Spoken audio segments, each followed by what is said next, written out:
Biyayang kay ganda mga sis, tayo ay gumawa ng DIY. Ayan, bumili ako sa store ng dalawang transparent na bowl. Ayan, mura lang dito sa store namin kasi meron tinatawag na dollar tree dito.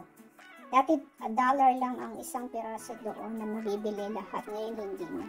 So nag-inflation na kasi, so kaya mahal na rin. O ayaw niya, gusto niya doon sa ilalim ng isa. Yung isang niyang bowl na yan sa ilalim, may butas na siya sa gitna. No? Pinabutasan ko sa asawa ko kasi mamaya pag akong gumawa niyan, mag-crack yung yung bowl kasi siya, plastic siya na. Transparent siya. So, siya na ang nagbutas ng gitna. Ayan.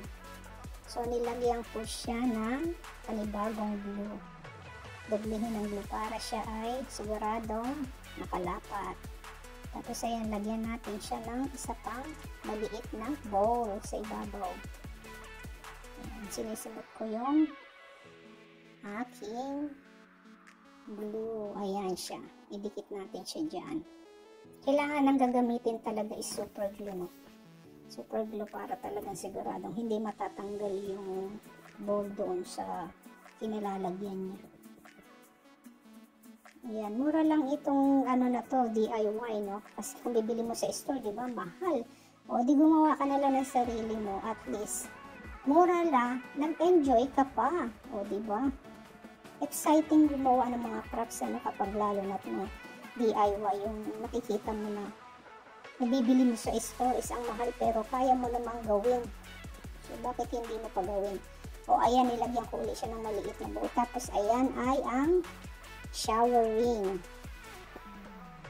O, ayan, nilagay ko doon sa pinakatuktok yung shower ring. O, kailangan talaga dikit na dikit para, oopsie! Ayan, lagyan uli natin ng maraming glue.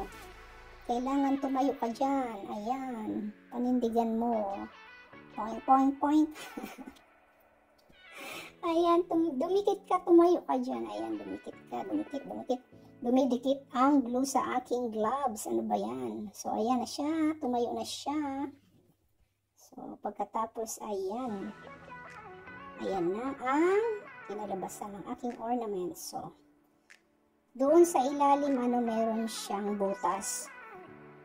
Na, pinakita ko kanina may butas. Ayan, nilagyan ko siya ng lights. Yung fairy lights, lalagyan natin siya ng fairy lights doon sa ilalim ng ornaments niya. So, tinanggal ko muna sa pagkakatali kasi kailangan natin i-insert yan doon sa loob.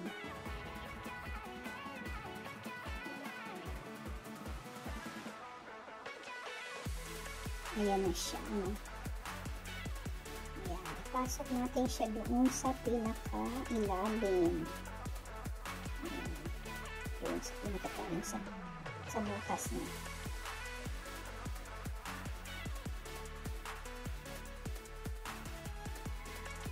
Siguraduhin lang lahat ng ilaw ay nakapasok na dun sa loob. Ayan.